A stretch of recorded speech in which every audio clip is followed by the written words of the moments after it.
Nagpasalamat tayo sa Diyos at naman ng ating Panginoong Jesucristo. Pinagkalooban tayo ng lahat ng pagpapalang espiritual dahil sa ating pagkakapag-isa kay Kristo.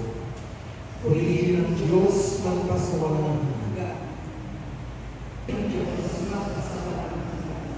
Sa ating pong pagprosesyon at ngayon sa harap ng banal na sakramento, bilang si Kristo ang ating hari, itaas natin sa Kanya ang ating personal na intensyon. Nawa sa pagkakataon ito, pagharian tayo ng awa at pag-ibig ng Diyos.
Oh, jangan lah.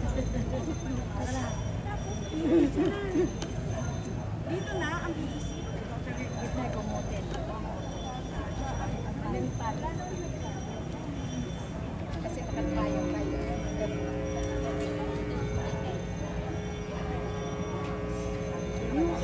Alin siya kayo.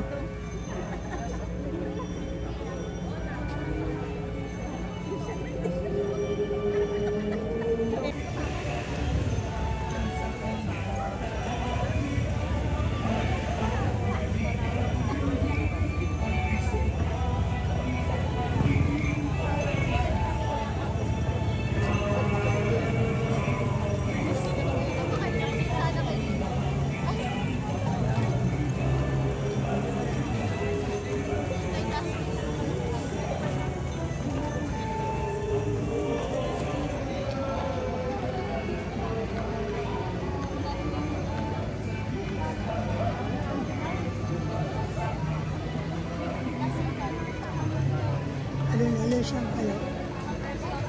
Alin siya kayo.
Hello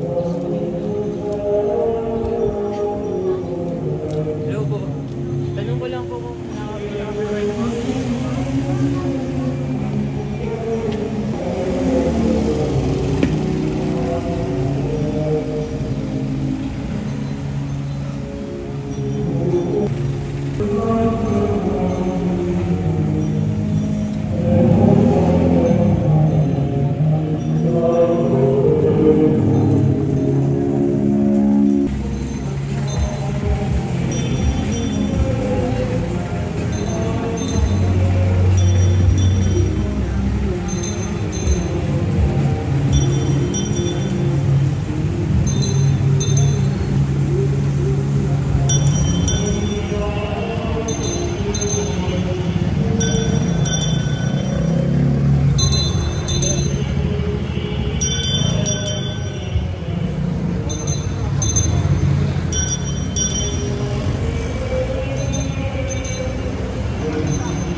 po.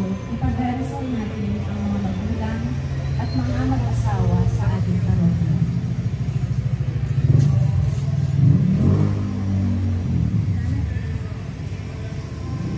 Magalay po tayo ng panalangin kay Kristong Hari para sa mga mag-asawa at magulang.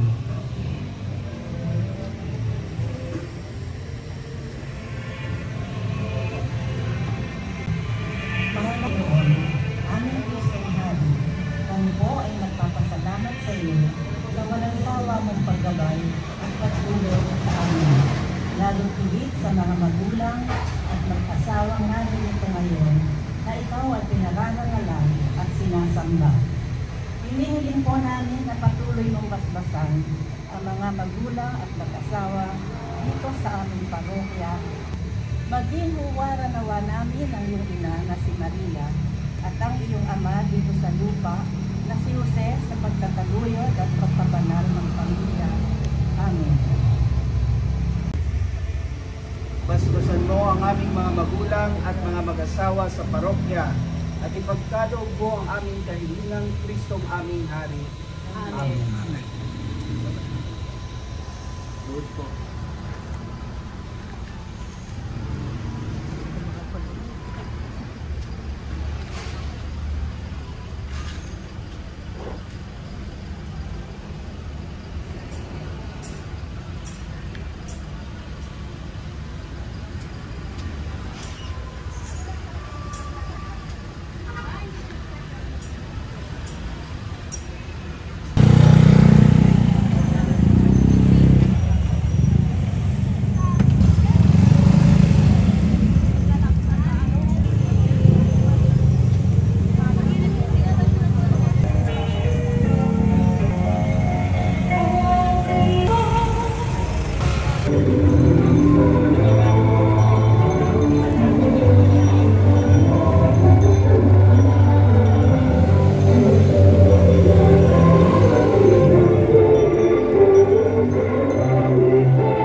Magalay po tayo ng panalangin kay Kristong Hari para sa mga pinuno at mga naglilingkod sa pamahalaan.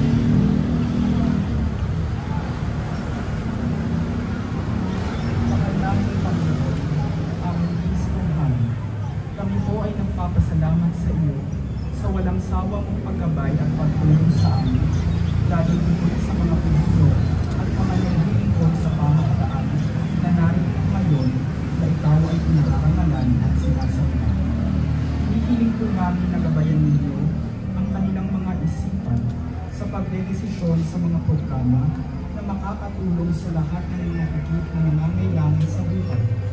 Hapuin mo ang kanilang mga puso sa mga pagkakataon sila ay nalalaman sa iyo at kapag ang sariling kapakanan ng kanilang nadarama, inayunin mo sila sa lahat ng panunokso ng pera, mataas na posisyon, pagtalikod sa iyong utos, paglimot sa mga mahihirap, at pagwawalang halaga sa iyong mga nakita. Turuan mo silang laging igalang ang iyong banal na pangalan at tularan ng iyong halimbawa na maglingkod sa higit na nangangailangan sa halip na paglingkod. Paspasan mo ang mga namumuno at naglilingkod sa pamahalaan at ipagkaloob mo sa amin ang aming kahilingan. Hinihiling namin ito sa iyo, Kristong aming Hari. Amen. Good po.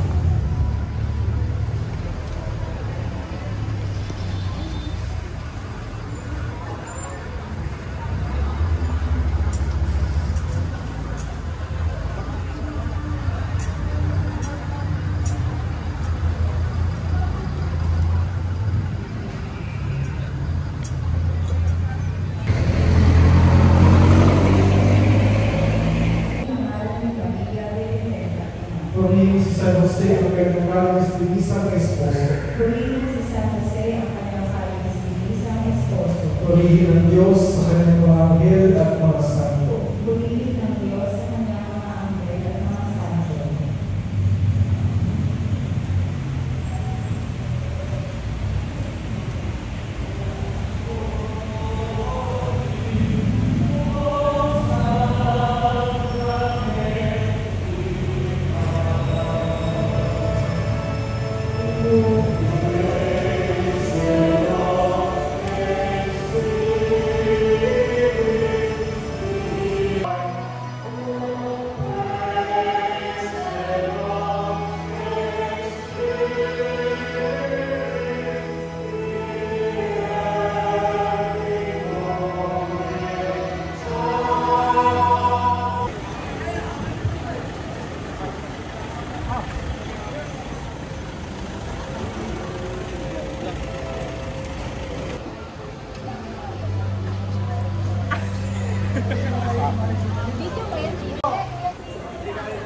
Ay po, banderolling. Yeah.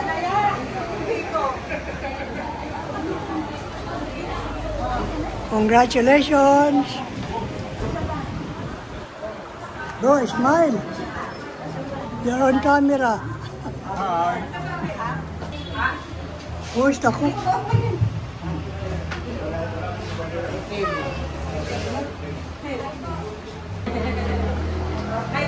Marika, makikita ka sa ano? Sa Facebook.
Noong mga araw na iyon, nagkaisa ang lahat ng angkan ng Israel, mga namumuno at may kapatid ng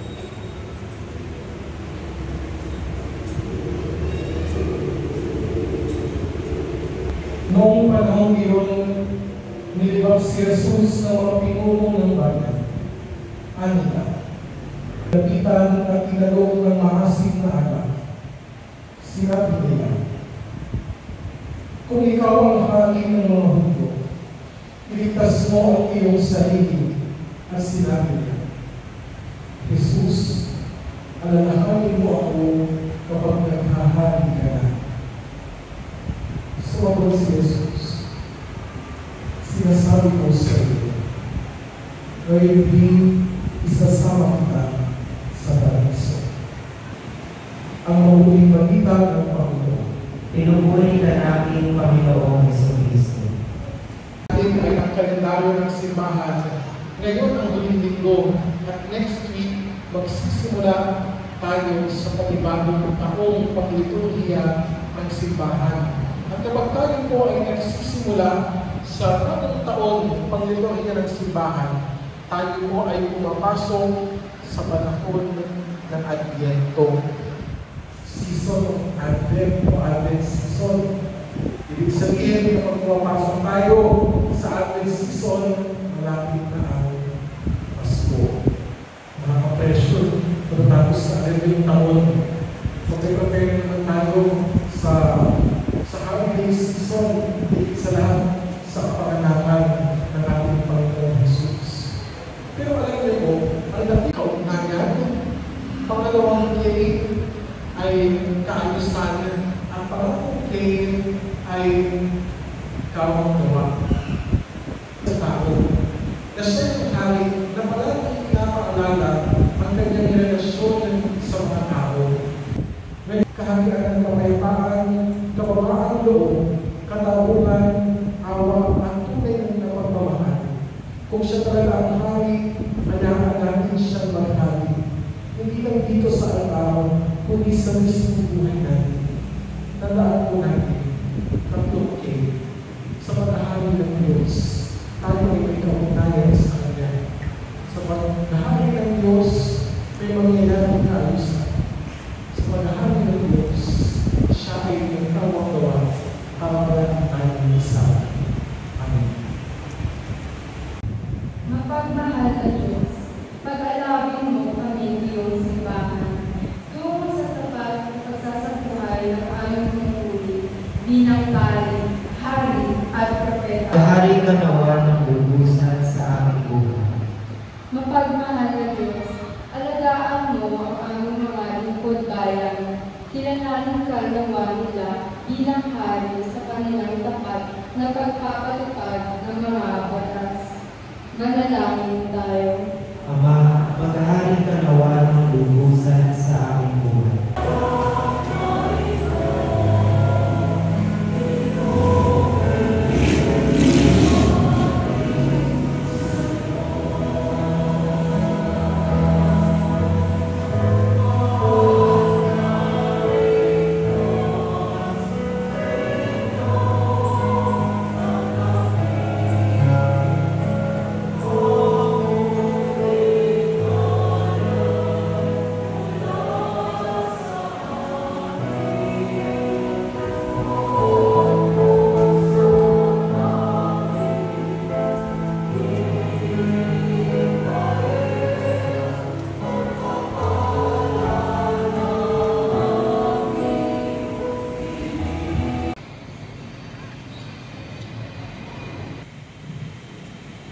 Tanggapin ninyong lahat ito at kanin. Ito ang aking katawan na ihahandog para sa inyo.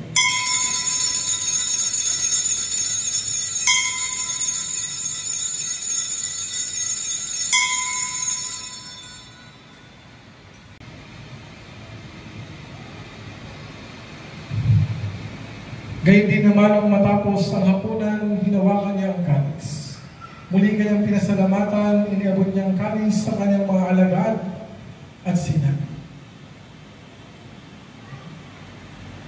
tanggapin ninyong lahat ito at inumin. Ito ang kanis ng aking dugo ng bago at walang hanggang tipan.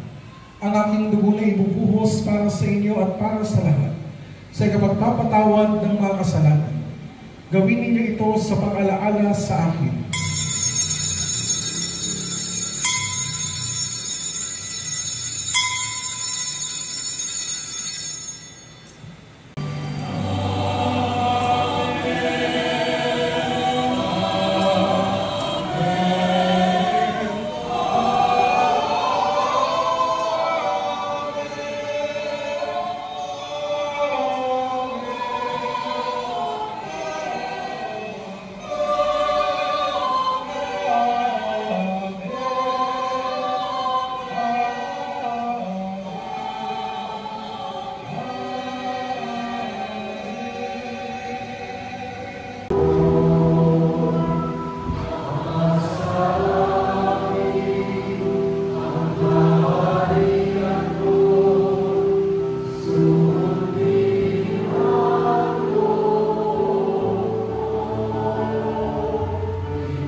Tinatawagan po ang lahat ng YEers po ng ating parokya.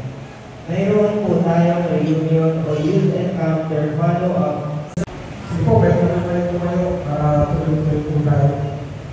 Yung dalawang announcement po, nauulitin po. Una po, November 27, this coming Thursday. Ito po ay ang Advent Recollection din po ng ating parokya.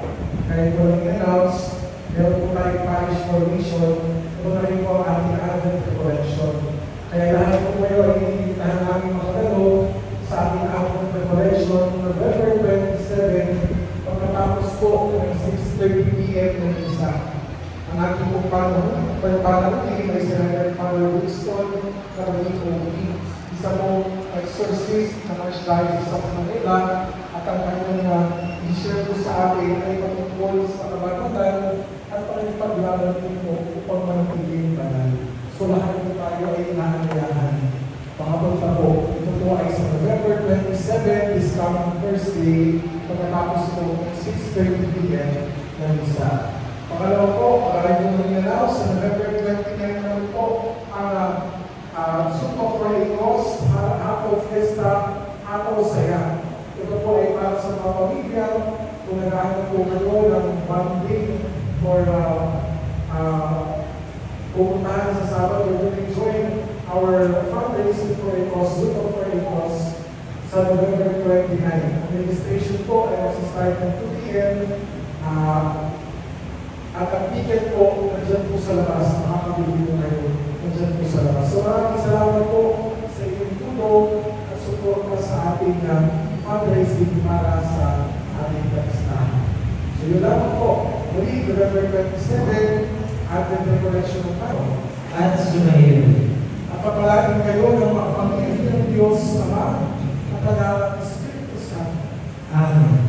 Tapos na ang malalamisa, ang pangungay ng kaglaya ang kapayapaan ni Cristo. Salamat sa Diyos.